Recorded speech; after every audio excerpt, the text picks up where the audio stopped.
Hello दोस्तों, स्वागत है आपका मेरे YouTube channel let's study with Poonam में।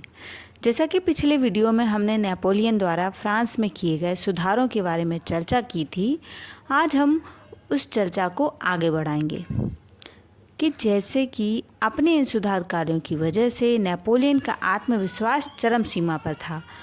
लोगों में उसका सम्मान बढ़ रहा था। इन्हीं सब कारणों की वजह से 1804 में नेपोलियन ने खुद को फ्रांस का राजा घोषित कर दिया था। इस घटना से सारे यूरोप में खलबली मच गई थी। सम्राट बनने के बाद नेपोलियन की महत्वाकांक्षा बढ़ने लगी और अब वो सारे यूरोप पर फ्रांस का आधिपत्य देखना चाहता था। दरअसल इटली व नीदरलैंड के कुछ भाग पहले से ही फ्रांस के कब्जे में थे। इसके साथ ही स्विट्जरलैंड की सरकार नेपोलियन की कठपुतली बनी हुई थी। अब तक नेपोलियन की साम्राज्यवादी सोच की भनक इंग्लैंड को लग चुकी थी। इंग्लैंड ने ऑस्ट्रिया तथा रूस आदि राष्ट्रों को मिलाकर एक तृतीय ग्रुप फ्रांस के विरुद्ध बना लिया था और हुआ वही जिसका अंदेशा था। नेपोलियन ने ऑस्ट्रिया पर हमला कर दिया।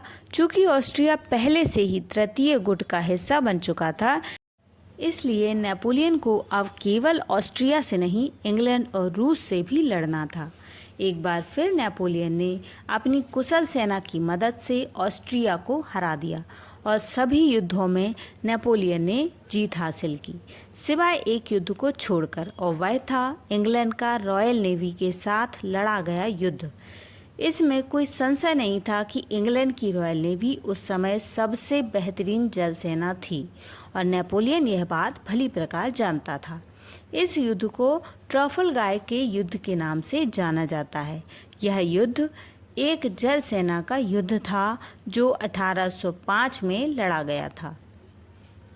इसमें नेपोलियन की सेना को रॉयल नेवी ने हरा दिया था। इस युद्ध ने नेपोलियन को थोड़ा पीछे धकेल दिया था और नेपोलियन ने ब्रिटेन पर अपने हमला करने की योजना को फिलहाल स्थगित कर दिया था। हालांकि ऑस्ट्रिया अब हार चुका था और ऑस्ट्रिया के बाद नेपोलियन ने अब जर्मनी को रौंदना चालू कर दिया था। 1806 में जर्मनी को भी हराकर उसने राइन की संधि के लिए विवश कर दिया था। इसके बाद 1807 में नेपोलियन ने रूस पर हमला करके उसके भी हिस्सों को कब्जा कर लिया था और रूस को मजबूरन टिलसिट की संधि करनी पड़ी। नेपोलियन ने अब तक छोटे बड़े कई देशों को मिलाकर यूरोप पर कब्जा जमा लिया था।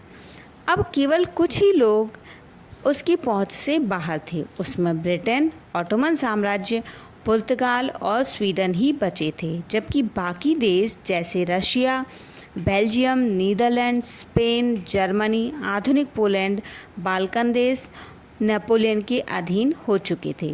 ये अब तक का फ्रांस का सबसे बड़ा साम्राज्य था जो नेपोलियन ने अपने दम पर खड़ा किया था। लगभग सारे यूरोप का स्वामी बन जाने के बाद भी एक देश नेपोलियन की आंखों में खटक रहा था, वह था इंग्लैंड। इंग्लैंड को हराने के लिए नेपोलियन ने एक आर्थिक युद्ध छेड़ा और सारे यूरोप का व्यापार इंग्लैंड से बंद करवा दिया। इसकी क्षतिपूर्ति के लिए इंग्लैंड ने दुनिया भर में फैले अपने उपनिवेशों से व्यापार बढ़ा लिया, जिसमें भारत भी शामिल था। यूरोप के राष्ट्रों की हालत अब बिगड़ चुकी थी, जिससे उसमें विद्रोह के बीज बुनना शुरू हो गए थे। इसके साथ ही वहाँ राष्ट्रवाद भी जन्म ले रहा था। नेपोलियन के लिए इतने बड़े साम्राज्य को संभाल पाना मुश्किल हो गया था। धीरे धीरे एक के बाद एक राष्ट्र ने विद्रोह छेड़ दिया था। पहले स्पेन में, फिर ऑस्ट्रिया में, फिर प्रशा में, फिर रूस में। इस तरह विद्रोह की आवाज़ उठी। नेपोलियन ने इन आवाज़ों को दबाने के लिए अपनी ताकत लगाना शुरू कर दी। इस स्थिति का लाभ उठाते हुए इंग्लैंड, रशिया, प्रशा, ऑस्ट्रिया ने गठबंधन बनाकर एक साथ विद्रोह छेड़ दिया। परिणाम स्वरूप लेपजिग के युद्ध में नेपोलियन को हरा दिया गया।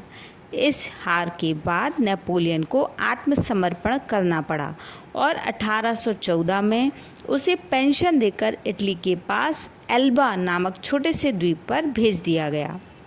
हालांकि नेपोलियन ने वापस से आकर सेना बनाकर युद्ध करने की कोशिश की और लगभग 100 दिनों तक राज्य भी किया, लेकिन एक बार फिर से सभी देशों ने मिलकर उसे 1815 में वाटरलू के युद्ध में हरा दिया। दंड स्वरूप नेपोलियन को सेंट हेलेना में कारावास की सजा दे दी गई, जहां 6 साल बाद 1821 में उसकी मृत्यु हो गई और कुछ इस तरह फ्रांस के, या यूँ कहें दुनिया के महानतम विजेताओं में से एक नेपोलियन की कहानी खत्म हुई।